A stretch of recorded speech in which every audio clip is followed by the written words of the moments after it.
I'm going to go Clemson. Just because? Just because it's home. I mean, and I love their recruiting class. I mean. I was right. Can I tell you who it is? Who is it? So he hasn't said anything yet.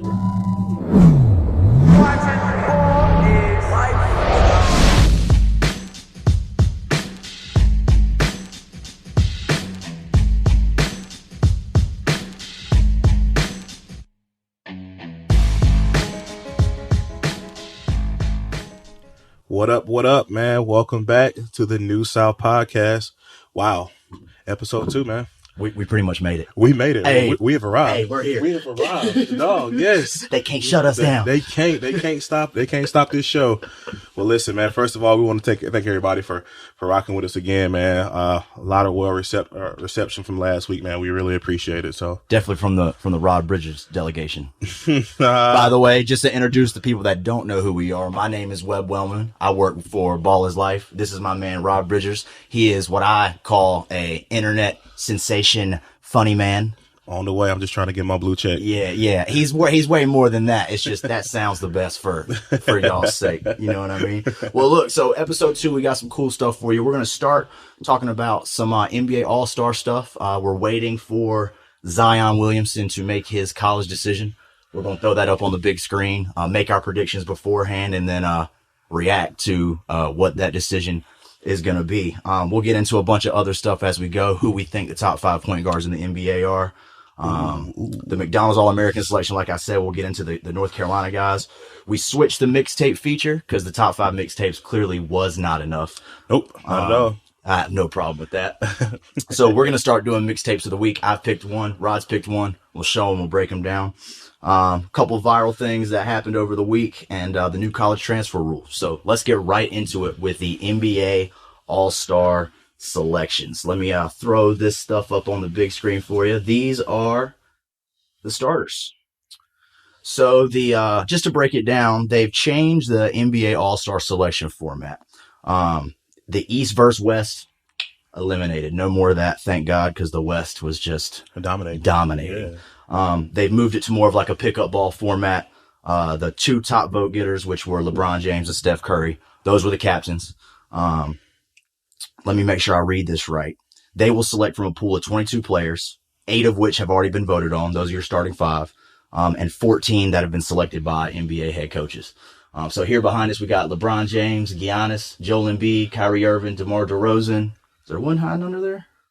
Is somebody hiding under there? 1, 2, 3, 4, 5. No, I can't count. So that's the 5 for the East team, and the West is KD, Anthony Davis, DeMarcus Cousins, Stephen Curry, and James Harden.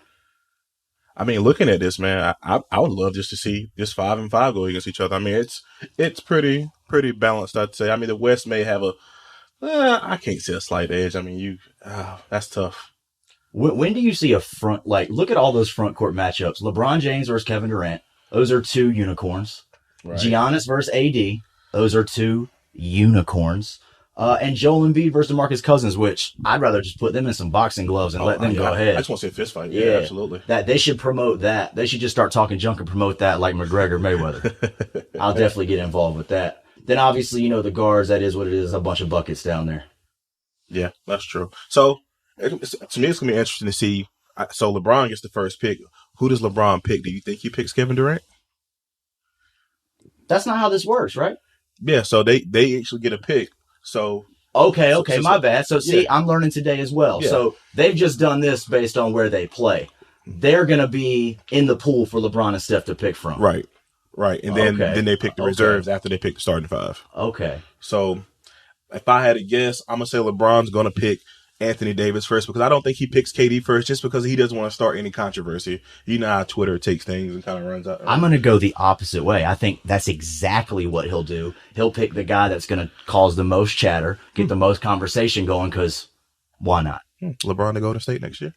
Hey, you asking that question alone is exactly why he will probably do that. Listen, I'm I guess you can call me a bandwagon Warriors fan. I will say this, and you can look at me on the camera when I say this. If LeBron James comes to Golden State, I will leave. So Bob Myers, Steve Kerr, Steph, if you're watching this, nope.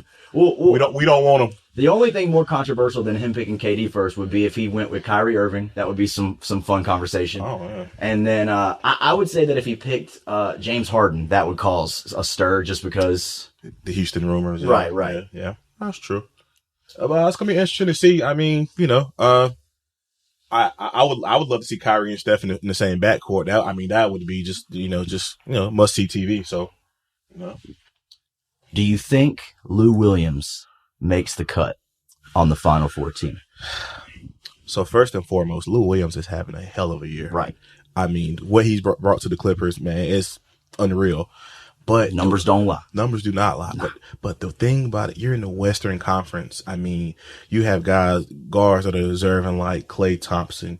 You have a Damian Lillard. I mean, my God, look what Devin Booker's doing. Now, if it comes down to somebody, it may come down between a Booker and a Lou Williams. But Lou Williams' record, their record's better. So, I mean, he may get the nod. But, that's going to be tough, man. That's going to be really tough.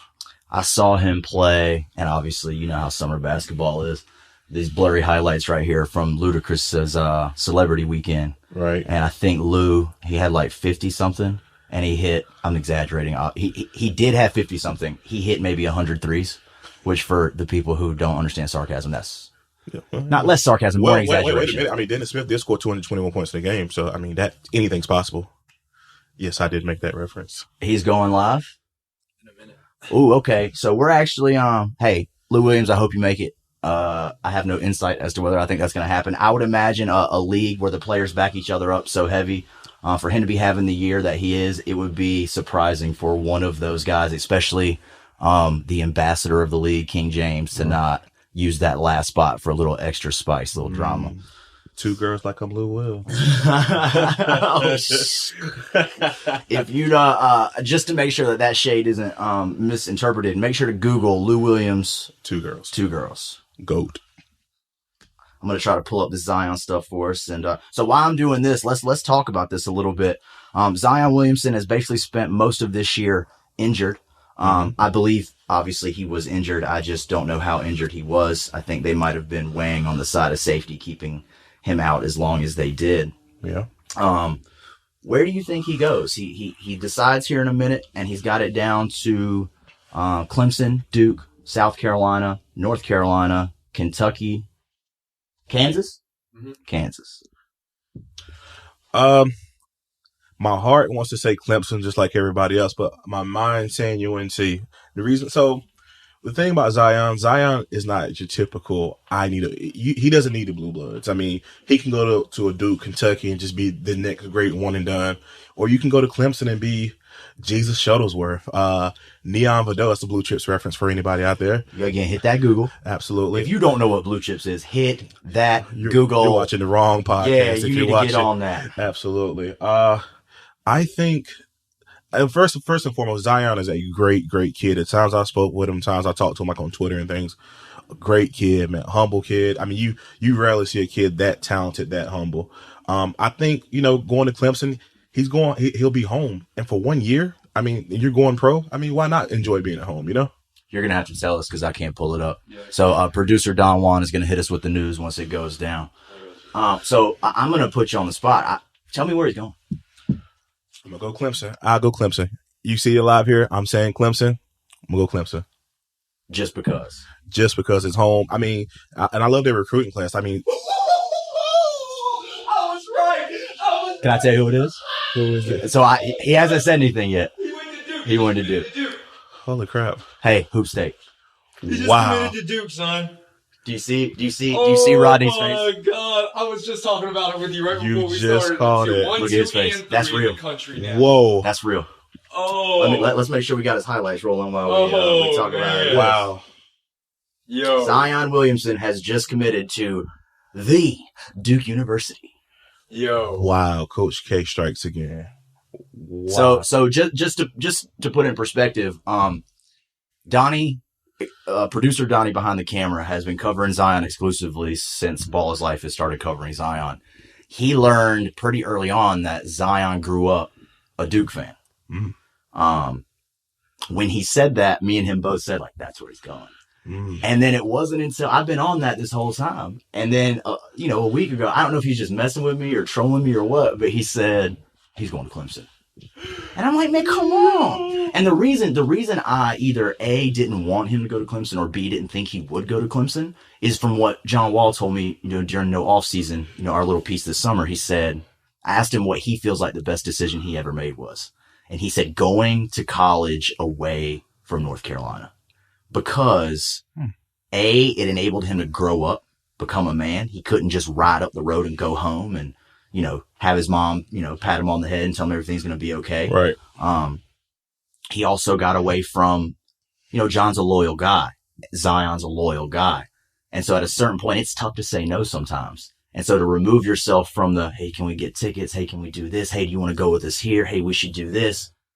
You've enabled yourself to focus. And at Duke, you still jump in the car. Your parents a few hours away. Yeah. That's crazy. And Duke is going to be ridiculous. And we're going to be right up the road from that craziness. Well, can you imagine the first game he goes back to Little John? I heard he went to Duke because he loved the hoop state. And just for the record, when I say I heard, that just means I made it up. I made it up in my head. The inside sources. Yeah. Web Broussard. He loves ball is life so much that he was like, I got to keep it in the hoop state. I got to keep close to Don the Magic That's Bond. dope. Don the man. So pretty much, Duke fans, you can thank Donnie. Is it Ball is Life Don? Yeah. Add him on Twitter at Ball is Life Don and say, absolutely. Thank you. You can hashtags. What's that? What should we hashtag? Let's put his Cash App up there. Yeah. Actually, no hashtag. Just send that man some love. That Cash App. Send him some love. Wow. To be honest, though, that guest last night when I was telling you all that literally came out of nowhere. But when we were talking about it, and again, I know it's weird for us to talk to somebody behind the camera, but break down the starting five next year again. In my opinion? Yeah. Or a potential starting five. Trey Jones, RJ Barrett. RJ Barrett. Holy crap. Who's the three? Reddish. Cam Reddish is your three. Yeah, good Lord. Zion Williamson's your four. And then that five. Bolden doesn't transfer. Marquise Bolden. Bolden. Leaving for the draft, right? Nah. You can always transfer to Arkansas. Oops. Okay, there you go. I said that. We're going to have to bleep that out. No, we're not. We're going to have to bleep that out. Anybody at the five. Wow. That's like the Warriors lineup. That's like throwing Zaza at the five. Who cares, right? Wow. Zion. So question, is this the best recruiting class Duke has ever had? That is a tough question. Hold on. It's a Kentucky. I would call this a Kentucky ass recruiting class. I mean, what is that? 1, 2, and 3? 1, 2, and 3 in the country. No one's ever done that. I don't think. So Harry and Tatum were 1, 2, and 3. Number 1, number 2, and number 3 seniors in the country. That's 24/7. 24/7 sports. Everywhere. Website has them 1, 2, 3. Yikes! Wow. Yikes! Wow. Hey, dear Duke SIDs, my name is Webb Wellman, and I would like a media credential. Dear Duke SIDs, my name is Rod Bridgers. I just want some free tickets. Oh man, that is incredible. Well, there you have it, folks. I think Rod's face said it all when we heard. I think Donnie giggling in the background like a little girl. He went crazy. The highest, most recognizable recruit since LeBron James is officially a Duke Blue Devil. Wow, unbelievable, Coach K. So I guess that pretty much means he will not be at the Balls Life All-American game. No, Duke guys last minute tend to have to do school stuff. Oh, Coach K shut stuff down. Yes. I remember he shut Brandon down at the Josh level. Yes, you remember completely understandable, but I think Brandon Ingram was our last attempt at that. We're like, you know what? We'll just stop with the Duke guys. Right. As soon as they get to campus, it's a wrap. Yeah. Man, I can't believe that. That's incredible. So many people were wrong. Hey, Paul Biancardi, good call in South Carolina. No comment. Editor, can you insert like a fart noise, like a fart noise right there, a sound effect right when I do that. Paul Biancardi. Womp womp womp. Swing and a miss. Well, and Rod was wrong too. I was wrong. Right. I'm glad we got that in before it happened. Right. So, I make predictions on Twitter all the time, and I'm about 85-90% right most of the time, but I was wrong. To be fair, if you would have said Duke, I would have said Clemson just to create some back and forth. Right. But Donnie has my back. I've been thinking Duke. Is that accurate? Who? I've been thinking Duke. Yeah. I've been going off of Donnie. I've been trusting Donnie a lot. So, I mean, I got to give it all to Donnie. He's in the field, so, yeah, I can see that. So we're going to slide from this McDonald's All-Americans decision right into all of the McDonald's All-Americans as they were selected during this last week, including 2 from the state of North Carolina, 1 from the 252, Goldsboro, North Carolina, Kobe White. My man, Kobe. I am so happy for that kid, man. Like, literally. The funny thing is you wouldn't, like, most people wouldn't think it's like, oh, is he going to be one? Is he not? He played on the Nike circuit. And you never know when it comes to that stuff. McDonald's is an Adidas event. So there's always some questionable stuff. Thank the good Lord they just made the right decision this year. We did the numbers. I think it's 11 Nike guys, 9 Adidas guys, and 4 Under Armour guys. So they kind of put that shoe stuff to the side and just went with who was best. That's good, man. Last summer I said Kobe had to do 3 things. 1, he had to have a good summer, a good EYBL show. Did that. 2, he had to have a good showing in the summer camps. NBA camp, he had a good showing. Then 3, he had to have a monster senior year and show up on the biggest stage. John Wall Invitational. I mean, he set the record. I think that cemented his status there, So that was amazing. At this point, he's got 2 more things left to do at the high school level. That is win a state championship. Yeah. Has he won a state championship yet? No, Greenfield has actually won a state championship in 12, 13 years. Which is crazy because I played Greenfield in high school, and ever since, even back then, I graduated in 2005, they were always one of the top contenders for a state championship. Well, back in 2014, I think you guys remember the game when the infamous Dennis Smith foul call. We can roll the clip. So we remember this when the phantom foul call. So Dennis, if you see this, we fuss about this all the time. They gave you one, but it's cool. But anyway, back to the topic, man. Devon Dotson. I mean, Frank Mason reincarnated, right? Yeah, that's accurate. With a little bit of extra sauce to him. A little bit, yeah. Somebody in the state who's going to remain nameless said he's Chris Paul. Oh, I remember that. Is he Chris Paul? That's a lofty. I can't put that on him. I would say Donnie's gonna look. I wish we could put a picture of Donnie's head just. So here's what happened. This is where this came from. So 2 years ago, we played Providence. They played Word of God in the Charlotte Hoops Challenge. So that was Raleigh, Jalen Forrest, Blake, those guys. He put on an absolute show that game. I mean, granted, they had a really good team, but he put on an absolute show. So after that game, everybody was like, yo, he just took it all the Word of God's guards. Like, these were the best kids in the state. Yeah, I reread some tweets. Yeah. So I remember saying, God told me somebody, they bust all Word of God guards as, I won't say his name. We won't put him on a list either. He's on Whiteboard. But yeah, I mean, he had a really good game. And from that point, I think somebody said he was the best guard in North Carolina since Chris Paul. I felt like that was unfair to him because at that point. First of all. Exactly. You're putting that unwanted pressure. First of all, have you not heard of Jonathan Wall? Exactly. Well, I mean, that's just, I'm not even. That's on the surface. That's surface. Right. Dennis Smith. I mean, he's just so many. And he's going to be really good at Kansas from day one. So, shout out to Devon, man. I'm so happy for you. I get to talk to you a lot sometimes, man. So, but I'm happy for you, bro. And just while we're talking about Kobe too, he is on track to beating the North Carolina all-time scoring record. I think he's less than 100 points away now. So if he can get that state championship, and he should, as long as he stays healthy, he should break the scoring record. That is one hell of a high school career. Unbelievable. Really, unbelievable. And the thing is, he scores at every single level. I mean, he can get to the basket, mid-range. Like, I saw him posting up against Word of God the other night. Like, good grief, I'd never seen that. Yeah, when you're a dude like Kobe and then you go through something like the John Wall with that experience and that stage and you show up, imagine what that adds to the confidence of a kid who's already very aware of what he's capable of. Absolutely. And the thing about the John Wall I loved about him, like, he was more pissed off that he lost instead of, breaking the record. Yeah. Like, the record was like the icing on the cake for him, but he wanted to be Garner, and I respect that. And that was the coach, and Coach Salter, and they both spoke to that in the post-game press conference. When someone asked, like, what, when you put your arms up, what was that about? And he says, I had no idea what was, everyone was cheering. We're down by 10. I'm confused. Yeah. I got a coach telling me to score 2 points. He's like, for what? What good does that do? Yeah. And it just shows, I mean, his mind was on the scoreboard and the mission at hand. On this list behind us, who are your top 2 guys with pro potential? I gotta go R.J. Barrett, and I have to go Cameron Reddish. I've watched those two guys, and wow. I mean, they're legit like pros today. Like, skip college, collect your $200 or whatever your bag you're gonna get, and go. But I would say those two guys. I would agree with you 100%. So just to not agree with you 100%, I'll say Bol. The only thing with him is he's got to be mentally stronger. Okay.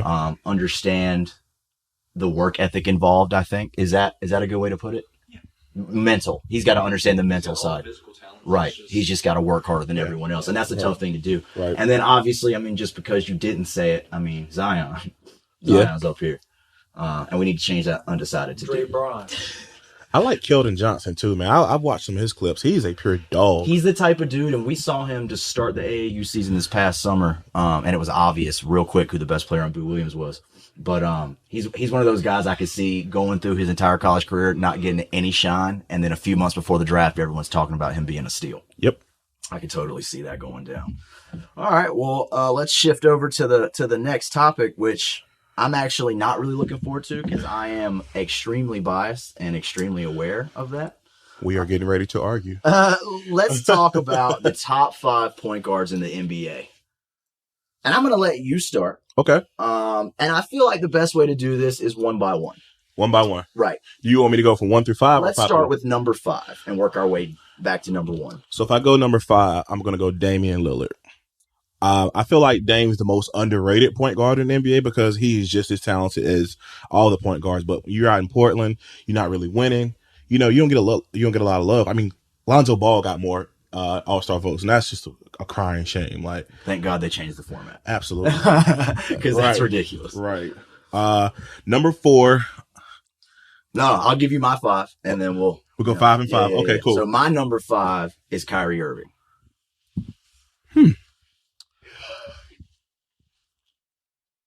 I can't argue with that, but we're going to argue. Yeah. But why? Why Kyrie? So I'm going to answer this question the other way. Okay. I think what you're asking me is why is he all the way down at number 5? And Correct. the answer I'm going to give you is why I put him on the list at all. Okay. Kyrie Irving is very good. Very good. clutch. A wizard with the ball in his hands. This list is for top 5 point guards. And I look at this, when I say, everyone looks at that argument differently. When I say the top 5 point guards, I look at it like, it's my money, it's my team. I'm picking the roster right now. I can agree with that. All right, so as an owner of a team, Kyrie Irving would be my 5th option at the point guard position. Even with what he's doing this year I with could Boston? give up. Whoa! I could give up. And to be fair, I work for an NBA point guard, okay? Well, you did the take your NBA bias. point guard I work for is the one who gets who's better, this one or this one the most. Okay? True. So, I had to create some distance between him and my guy. Okay? And I don't know if I said A or 1, but whichever the second point is, B or 2, whatever it is, I like the guys I have in front of him, I will take them in front of him. Okay. I will pay my money to them first and feel way more comfortable about the investment I make. Okay. Again, this is someone who said they don't celebrate Christmas just because, and he also believes the earth is flat. Unless he's trolling. Kyrie's a weird cat. He's a weirdo. He's a weird cat. Okay, that goes into my vote just because. He's kind of a weird cat. Okay. All right, so we're at 4 now? Number 4. Don't you say what I think you're going to say. We're getting ready to argue. John Wall is my number 4. Today, John Wall is my number 4 point guard. Here's the reason why. John had an amazing season last year. Playoffs went stupid. This season, they're kind of floating a little bit. They're losing to teams they have absolutely no business losing to. And I don't feel like he's putting up the numbers playing the same way that he played last year. Mm-hmm. And listen, as you see me on Twitter, I go hard for John. Mm-hmm. I go super hard. But if we're going today, point guards, I have to put him at 4. And that's like, we're saying the 4th best point guard in the world. That's like I'm driving a Lambo, a Maserati, a Porsche, and okay, you're the fully loaded range. There's nothing. Give me a fully loaded range right now. I'm set. I'm cruising down the street, 30 degrees with the windows down. I don't care. I'm loving life. Okay. I'm done. At number 4 for me, I'm not responding to none of that. Number 4, man, good Lord. Number 4, I have Damian Lillard. Okay. For pretty much the same reasons that you have him. I think he is woefully underrated. Right. Me and Donnie were blessed to go watch the Lakers play in Portland this year. Mm-hmm. Brandon got us tickets, and we had to watch Damian Lillard hit the game winner over Brandon's head. I did see that game. Yeah, so it was bittersweet. But seeing him live kind of even adds to the perspective of, I got to see him work out with John a couple summers ago, and then to see him in a game at home in that environment where they only play the Lakers at home once every year. That was incredible, and it just added to my respect for him. I put him at number 4, but that almost feels disrespectful. I mean, putting him at 5 felt the same way. So no, I yeah, no, what you did was extremely disrespectful. I mean, you should reconsider that. I will give you time to rethink it. In next episode, maybe you can go back and fix it. Number 3. Number 3. I'm gonna go Kyrie number 3 just because of what he's doing right now with the Celtics. I mean, you have a rookie wing Tatum, you have a second year player Jaylen Brown, you have a Horford who's he's battling washed. He's not quite washed. I mean, and you're dominated in the East right now. You're without Gordon Hayward. I mean, you have to respect what Kyrie's doing. Everybody's got on Kyrie for leaving. Now, once he leaves, everybody he can't survive without LeBron. He's a one way. You can wake up. He's one way. But with Kyrie's playing MVP basketball right now. They lost to the Sixers by 20 without him the other night. Mm-hmm. The Sixers. Yeah. Is that not is that crazy. MVP worthy? Crazy. Number 3. At number 3, I put my man John Wall. I respect that. Okay. Because I thought you were going to go number 1. No. I just knew when I got this topic, I said, Webb's going to put John at number 1. No, I'm very honest about my bias, but I put him at number 3 because he puts him at number 3. He does. I've heard him say that. Yeah, so that's why I did that. I put him at number 3 because the 2 guys in front of him, you just can't. There's no discussion. Absolutely. About who those two. Yeah. They're going to be the same for me and you. They might. Now, where they flip flop, we'll get there. But okay. They're the same 2 people. Yeah. I know John. I know who he is as a person. I know what he's capable of. And I also know what he sacrificed to stay where he is. A lot. Right. So, the thing about John is, and just from my standpoint of view, I won't deep dive, but you're talking about a guy whose jersey is going to be lifted into the rafters. And there's not a lot of players in today's NBA that can say that. I can't argue that. That is dope. At number 2. Number 2. If we're talking NBA point guards today, we're not talking body of work. We're talking today. Number 2 is Russell Westbrook. And here's why I say Russell Westbrook. I mean, even quit shaking your head back there. Why don't you dap him up? Why don't you come on camera? Hey, you can dap me. It's cool. You can dap me up. I got a bobblehead back here. Well, listen. So what Russ did last year was simply spectacular. I mean, he's a ball of energy. I mean, he literally can do it all. Putting him at number 2 was extremely difficult because the guy number 1. I mean, people know I love this guy, and they're going to say I'm biased, but I'm not. I just think in terms of overall impact on the game, how you impact the game, I have to put him 2. So, I mean, that's my number 2. So, what about you? Steph Curry is my number 2. Okay. And the only again, like, give me either one, I'm good. Right. I think Steph Curry is amazing, but I also think he plays on the best team in the NBA, and not only the best team in the NBA, one of the best coach teams in the NBA. And he plays in a system to where the ball moves. You get open shots. It's easier to navigate. Part of why KD went there was to have more fun playing basketball. Off the record, that's why I'm glad you made that point. People look at KD. I know, that's why I'm here, right. man. People look at KD as making a bitch move for leaving OKC, but it's about working smarter, not harder. KD's getting the same numbers. I mean, honestly, better numbers. He's more efficient. He doesn't have to force shots in OKC offense because he's saying, "Oh, Russ is shooting. Let me get my shots up." The ball moves so well in Golden State that everybody can get the numbers. I mean, shit. Clay's still averaging 20, 21 a game, and not to mention what being a champion does to your brand, Absolutely. Regardless of who you are. So obviously with that, we know flip flop. So you tell me why Steph is your number one. Name a point guard in the history of the NBA that's ever impacted the game like Steph Curry's had. Like Steph Curry. No.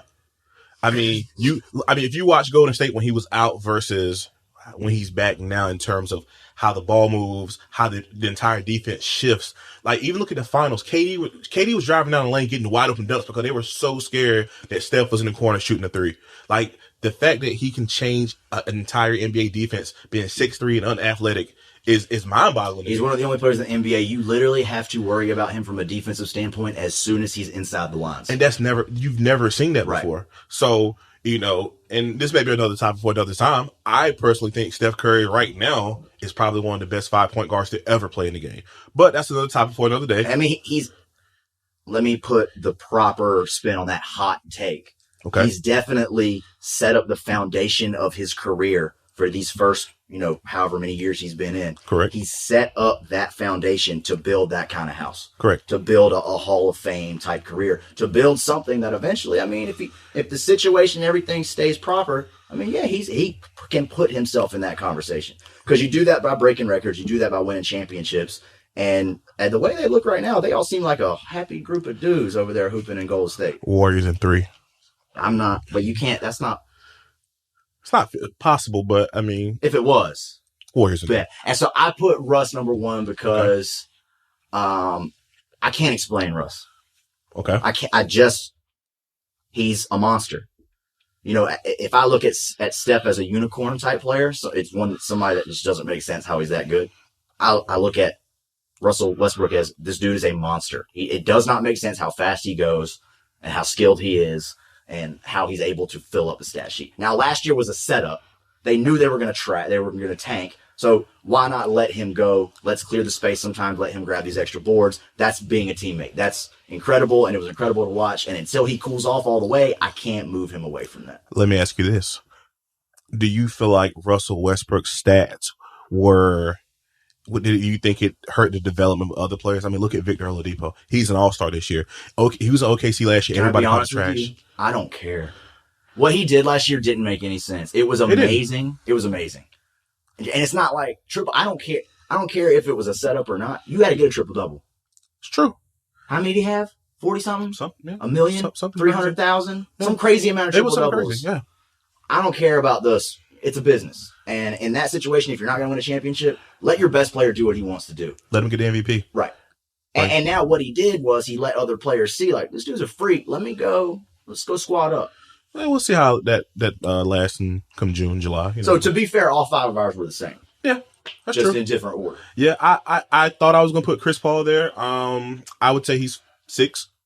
But yeah, I'm not. I don't even care to. Whoa! I don't even care to have that conversation. Wow. No, I don't even care to do that. Hey, he's still hoop state all day, but it's moving on. His time was then, and it is now. So now we're gonna. Last time we did some mixtape stuff. We named our top 5 mixtapes. I was informed from one of my coworkers that mine was extremely biased, but I did only ones I've made. To be fair. And yours was biased as well. So every week now we're gonna do a featured mixtapes. I'm gonna pick one. Rob's gonna pick one. And for this week I picked JT Terrell. JT Terrell graduated and you know what? I didn't fact check, so I might get some of this wrong. Just Google and y'all tell me in the comments what's not correct. He graduated in 2010. Sounds right. He went to Burlington High School for the first 3 years of high school and then finished at West Charlotte. Played for D1 Sports, played with John Wall, played with Deuce Bello, played with Quincy Miller. He was literally a walking bucket. He was the first person that I ever saw throw it between somebody's legs in a high school game. He would hit multiple half-court shots. He would talk all kinds of shit. Honestly for me, he was the first time I saw the street ball mentality kind of filter into high school basketball, a referee kind of structured game. Straight killer, man. Did you see JT in high school? Oh, a lot. A bunch of times. I saw him at the Carolina Challenge you put on the show. I thought he was going to play at the, what was it called? Whatever it was called. The Holiday Invitation. The Holiday Invitation. But I think he was suspended for fighting before or something like that. And that was the year Kennedy Meeks was a freshman on that team. Yep, I do remember that. So, I think they played Greenfield. Can you imagine him in that atmosphere at the Holiday Invitational? He may have broken the scoring record. So I paused it right here because, and this is a blurry shot, but this is very important. When I first started doing videos and stuff, I operated under a company called One Entertainment. The YouTube channel was One ENT. I showed up, JT's games were about 3 hours for me. His senior year, I showed up to one of his games. I didn't know anything. When I would go to West Charlotte games, I would be one of the only white folks there. They would let me in a back door because they would sell out every game no matter what. And probably for your safety too. Well, that's what they said. They said it was more for me, my benefit. Shout out to Dub C. To be honest with you, it was nothing. It was never anything but lit. I mean, there was never any pride. Never saw nothing. But anyway, I showed up and pregame. It's not little, man. That says One ENT in the side of his head. That's major, man. Like that put you on. And it's not like that was there for a game. I mean, that was there till it went away. You know what I mean? So that showed a level of loyalty. And when I started, that was the vibe I was going for. I didn't want to be a media member. I wanted to be an extension of the player. So that's dope. And that alone makes it worth watching his mixtape. But at the same time, like JT went to Wake Forest, then he transferred to Southern Cal. And kind of nothing really ever came from that, or at least not yet. If that's something he's still pursuing, I hope he continues to do so. But his mixtape was one of the craziest things I've ever put together, and one of the most underviewed in terms of what it's worth. Mixes out. His first mix came out when it was One Entertainment, and then I redid it for Ball is Life. He was just he was James on Curry after the media explosion happened. Right. And, and he came along at a time where you guys were, up and coming. So a lot of the kids that watch the mixtape culture now, they have no clue who he is. Right. But for the basketball junkies like myself, he was a stone cold killer. I mean, he was the dude that would put a move on you, and a lot of guys can put a move on, but can you finish? And he would finish, and the crowd would go crazy. And he would let you know. Let me ask you a question. What do you think about Kobe White being a JT Terrell with a higher IQ and a better shot selection? It's not a bad comparison.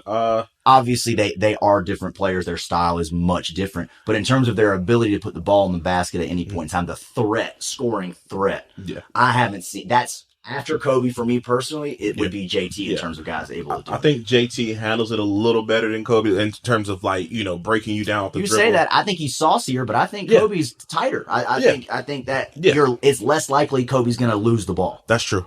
Because when Kobe gets that head of steam and gets by you, I mean, it's a bucket. So, right. And with JT's going to dance with you, hit you, a bucket. So either way, it's a bucket. And then he's going to let you know he just danced with you. Exactly. So, I picked that, and that speaks to a few things. One, where I came from, where I started, and two, being able to shout out a guy who maybe, like Rod said, if you're not familiar from the get-go, you probably don't know too much about JT Terrell. Rod, who's your feature mixtape of this week? All right, so I had to go with my guy, the Young King, HG, Harry Giles, man. Yeah, so first and foremost, if you watch Harry Giles in high school, I mean, you saw a young Chris Webber. I was also led on Twitter, was reminded that, Harry had one of the best mixtapes of all time. And after going back, I actually went and looked at it, and I was like, you know what? They're absolutely right. I mean, it was one of my favorite ones to make, just because it's different. His size and the way he played, it was different. Yeah, I mean, and until I got to see it up close and personal. I mean, watching him play at CP3, I think it was the word we can't say, invitational, back in 2014. Well, the Holiday Invitational. Okay, we can say Holiday Invitational. Yeah. That's the brand. We got to go up against him the second round, and I mean, it's on this tape. I mean, he just did things to us that we had no answer for him. So, I mean, watching Harry in high school is like watching a young Chris Webber. I mean, I'm old enough to remember Chris Webber when he was at Michigan, and Harry was that guy. So, for me, that was my pick, because I think with the person you're seeing here, I think that's the person who's eventually going to be in the NBA. I know the Kings shut him down for the year. I think it was for the best for him. It's the best for him, No stress, take your time, get ready, get stronger. Like, you haven't gone through a training camp, you hadn't played. These guys are in midseason form. It's unfair to him to throw him out there now and expect him to produce. Rookie of the year next year? I'll take it. I'll take that. That's my guy, HG, man. Shout out to HG, man. Keep getting better, man. Hold your head. It's coming for you, baby. Harry's been through a lot. And I put him in the category based on his work ethic and his personality, and just kind of how he treats people. Yep. If anyone deserves to have an NBA career, it's Harry Giles. Great kid. So I hope he stays mentally strong while he sits, because I know that can drive somebody crazy. Yeah. And every time they've kind of added some more time to his progress, I'll hit him and just make sure he's good. And every time he's like, I'm good, I'm working. No worries. Yeah. So, as long as he's happy and healthy, I think it's a win for everybody. He gets to hold on to that rookie eligibility for next year. Right. All right. Let's see what else. Oh, okay. The last two will be a little fun. So, last week, our friends over at Phenom Hoop Report had a tweet go viral. This is, I'm not even going to try and pronounce this player's name. This is a basketball player from Concord First Assembly. That is a NCAA school. Correct? Correct. It's 1A, I think. I want to say they're 2A. So class of 2020 would make him a sophomore, I believe. Man, listen, that kid went to the liquor store last week and bought a whole case of Hennessy. That he has a Greg Oden face. That kid went to Food Line and bought a whole case of Heinekens. He's not American born. Correct? I would say so. I don't exactly remember where he is from. But what happened was this tweet went up and some other major media outlets kind of quoted it, talking about how old he looked, which it took off and blew up, and it kind of low key became national news. So outside of the tweets were done in jest, right? Mm-hmm. But they blew up so big. I wonder, what do you think about the humor versus the reality? I mean, the humor of it was hilarious to me. I mean, I think my tweet was, I think he scored, he had 20 and 20 in the church league all-star game last week. So it was funny to me, but the reality of it is, I mean, it's terrible, and I think you made light of it on Twitter when we saw the tweet that said he was either 16 or 17 years old. An article by the title was he's 16 or 17 from a national publication at that. That is Dookie Sandwich. That was horrible. And I'm glad that you said what you said to him, because it needed to be said. He argued with it. He did. He very much argued it. Don't argue with me about you being lazy, bro. I laughed. Get on your job. Pick up the phone. Make a phone call. I mean, wow. Because here's how I feel about it. If that kid, look, I've covered plenty of kids who come from other countries where maybe it's a little bit easier to forge a birth certificate. But here's the thing. If you have a birth certificate that the U.S. government accepts to be real, whatever age that thing says, that's how old you are. Yeah. And if you ever get as far as the NBA, i.e. Thon Maker, they're going to find out how old you are. And that's not really going to affect your first deal. So how old is Thon? I don't know. He's old enough to sign an NBA contract and make millions of dollars. That's true. Where the question of age comes in when you're talking about a few years is how long do we want to pay him in the future? Correct. But as a rookie, on that first contract, we'll throw a couple dollars. Why not? Right. Why not? And again, with the resources of the NBA, they know how old he is. They knew how old he was. The day of the draft, if you remember correctly, the story came out that he was older than he's supposed to be. In the yearbook. I will guarantee you, I will bet you money on right now that a team that wanted to get him and later on in the draft is who put that story out. Scare everyone else away so it clears space for us to steal him on the back end. And what did he end up going, 10? It was a lottery. It was a lottery pick. Crazy. So for this kid, I don't think he's going lottery, but go ahead. As long this is not some bummy prep school. This is a NCISAA accredited school. The NCISA does things proper. They do. So if this kid is playing, it's because he has documentation that says he can play. Dear dude at USA Today, you could have called and got a copy of that piece of paper. It would have taken you 15 minutes. It's true. So, I mean, if he's lying, consequences and repercussions. If you are the age you're supposed to be, then take the attention, play hard, get a scholarship. Yo, do you remember the kid that was in Texas that went back to high school and played and was doing all that? You remember that guy? You remember that story? Yeah, there was a stretch for a year where a bunch of dudes got in trouble for moving to another state, going to a high school, playing a sport, and they would 100% get in trouble every time for dating Girls. a girl at the high school. Trash. So trash. Not only Dumb. you trash, you're a pedophile. Yeah, get out of here. You go back to being lazy. Right. Man up, bro. Right. What is wrong with Get you? some chicks your own age. Does he have an older man face than Greg Oden? Ooh, he looks like Greg Oden's first cousin, Randy. Randy Oden? He looks like his name is Randy. If it comes out that his name is Randy, you heard it here first, folks. Rod Bridges told you his name was Randy. And if you're listening to this on iTunes and not watching the video, make sure to go to YouTube on the Ball is Life East YouTube channel and watch the video so you can see this young man boy's face. 16 or 17. Allegedly. All right, the last topic of the day is the potential college transfer rule. Are you familiar with what they're trying to switch the rule to? Yeah. So just to put people listening in perspective, right now if you transfer colleges, you have to wait almost always a year, 2 semesters before you play. So if you transfer after a whole year, you have to wait till the following fall. If you go middle of the year, you have to wait till the following spring. There's a new rule apparently being discussed with the NCAA that would abolish that, and basically you would be eligible right away. Which is I think that is the case in almost every sport, but football and basketball. Right. What do you think about that rule change? What do you think the pros and cons of that happening? Well, the good thing is, I mean, kids that are in not so good situations that maybe didn't make the best choice the first go around, right. You have a chance to kind of redeem yourself and say, well, let me go to a program, even if it means going lower, to a program that allows you to play and flourish and hopefully, make something of your college career. Right. So, I mean, that's the good in it for me. Coaches get fired, other players transfer, guys come in, things happen. And to me, I think that should have been a rule from jump. If a coach gets fired, I feel like the kid has every right to transfer and be eligible immediately. Almost every kid is signing not to the school; they're signing to the coach. Right. Absolutely. So that's to me. So that's the good part about it. Now the bad part. Now these mid majors and low majors, they become farm systems. I go to Elon for you. That's a great way to put it. I'm gonna go to Elon for you. I'm gonna go average 17 my freshman year.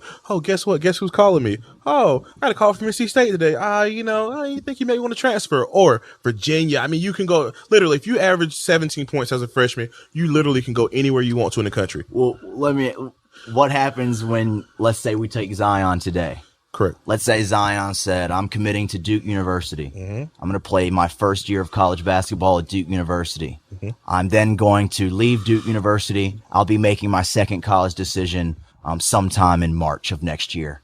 Mm-hmm. And he has another decision. I'm going to go back home to Clemson University and help them, kind of say, you know what I mean? Like now it's, you basically take all the BS from the AAU culture and shift it up into the college game. Every time there's a conversation, a layup line, a situation where guys can mingle, it's a recruiting pitch. Yep. The Power Fives are going to start recruiting the mid majors and the low majors. As soon as you see a guy that gets hot, boom, hey, come here where everybody's going to see you. Let's get you to the NBA.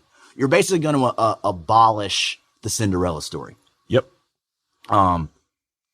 When I first heard about the rule, in my mind, it was like win-win. Boom, finally, about the player. Players should be able to do what they want to do.